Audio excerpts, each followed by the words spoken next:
Hello guys, in today's video I'm gonna show you how to fix Minecraft login process error. Easy and quick. If you want to fix it, first click here, and now once you're here just type view network,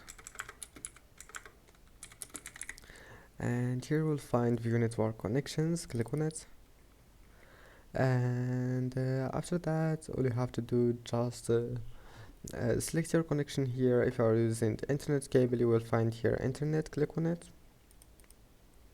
and then click properties,